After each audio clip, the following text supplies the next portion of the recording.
This week, we are going to learn about HTML lists, so bulleted lists and numbered lists, also something called a definition list. And then you're also going to learn how to create a graphical table. Along with that, we will be kind of reviewing some of the CSS that is used to format tables. Plus, we are going to learn about borders. And borders they can be used with anything. They can be used with any element, paragraphs, headings, but in particular, they are used in tables. So we will be covering CSS borders as well.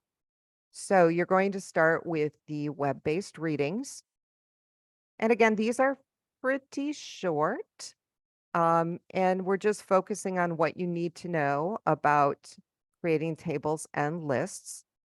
And then we get into some of the CSS for tables and lists. And then CSS examples down here of how to apply multiple CSS properties because you typically don't just use one, you use more than one. And then we do cover CSS3 news column formatting. It's super powerful, and there's really only 3 CSS properties that you need to use to create news columns. So this link will explain that to you. And then you're going to go through the lecture demo. And so we kind of start out with lists. And then as we are covering the lists, you will notice that we get into the CSS for them. Okay, and what a description list is, and what a nested list is. And there are links for you guys to try these things out. And then we get into the border properties because, as I mentioned, they can actually be applied to anything. You can apply them to a list or a paragraph or a heading. So what are these border properties and how do you use them?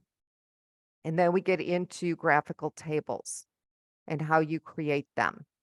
And not only how you create these individual cells, but how do you merge cells? Okay, so we covered that as well.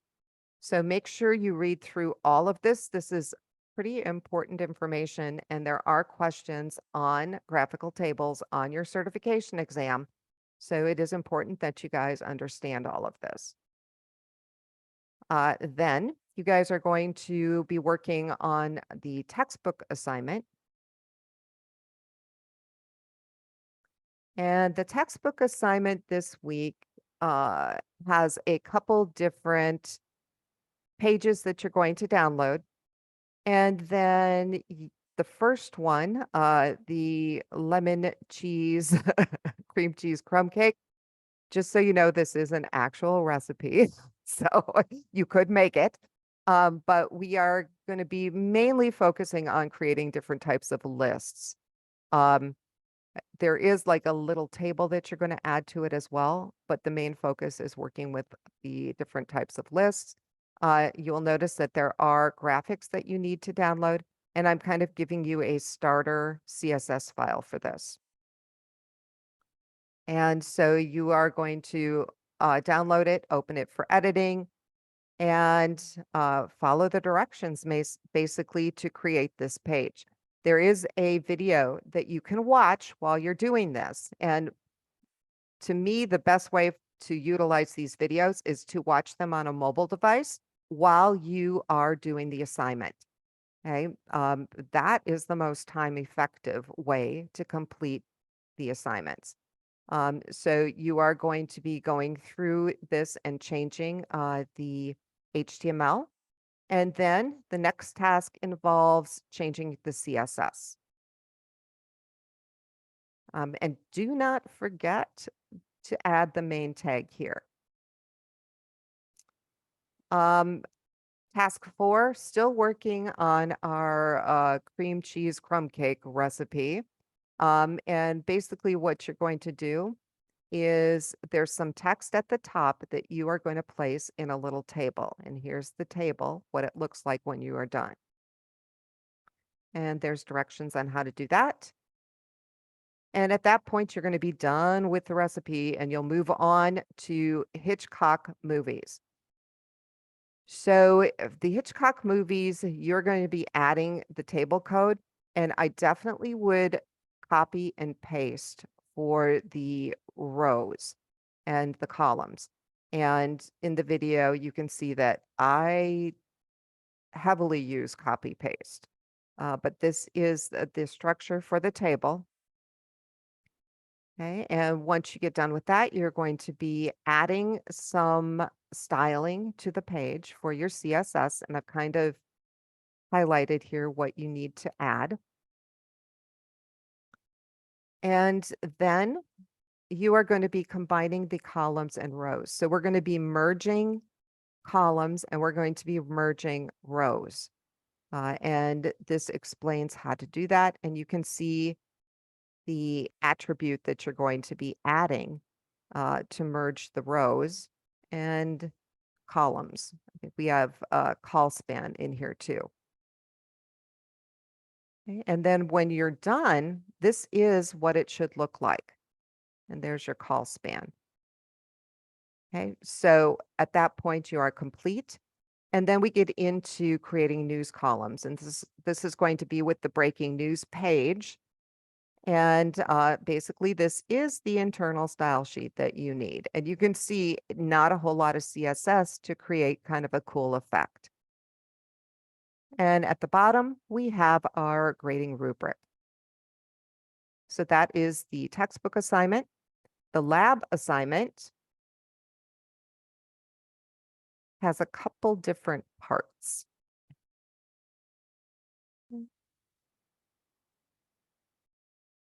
So part one, you're going to create a new page using lists and tables. So you have to have at least one ordered list, one unordered list, and one table. What you do this page on is totally up to you. I mean, you can do a recipe like our cream cheese crumb cake, or I mean, you could go a totally different direction. You could do something like this, like this nifty little resume. So totally up to you. Like if you want to see the code for this, remember you can right click and view page source to see how I did it. So that is part one. And so you do need an external style sheet for this. And here's just a little example of what you could put in that style sheet. And you'll notice that I did not fill in any values. Okay, I've just got the properties here. In addition to the external style sheet, you should have at least one inline style in the table tag to indicate the width. Okay, and so that is the assignment. And again, if you look at my example at the code, you can see that I do have an inline style. Okay, if you put style equals inside a tag, that is an inline style. Actually, I have more than one. Then part two, you're going to create a page using a news column format. So again, this can be whatever you want. Your CSS does need to have a column count, a column rule, and a column gap and span. I've got an example. I put a picture of a lovely raven in the background, and then I've got, the text from the poem. And if you do something like that, make sure you cite it, which I did. And you can see that I've got the news column layout. So you guys can literally do this on whatever you want, as long as you've included that news column layout. Then you're going to update your assignment page with your links, and you are going to be converting the paragraphs to bulleted lists.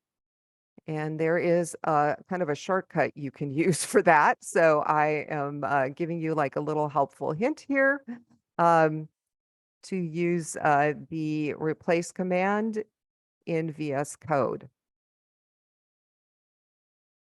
Okay, and so this is just an example of what your assignment page is going to look like once you're done making those changes. And then you'll need to transfer everything to the web, and this is how you are going to be scored.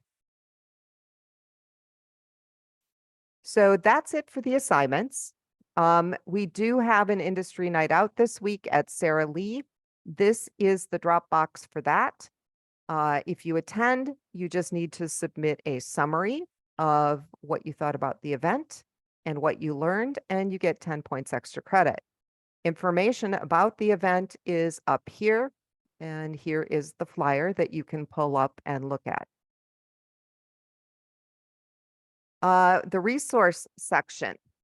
I did include a little Dropbox here or a discussion forum for you guys to share any VS Code extensions that you like and that you feel are useful. You can share them with each other.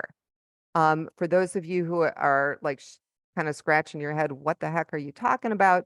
VS Code extensions let you customize not only the color scheme, but the functionality of VS Code. So I've included videos to some of the more popular extensions, and then I've also got links to information about them as well.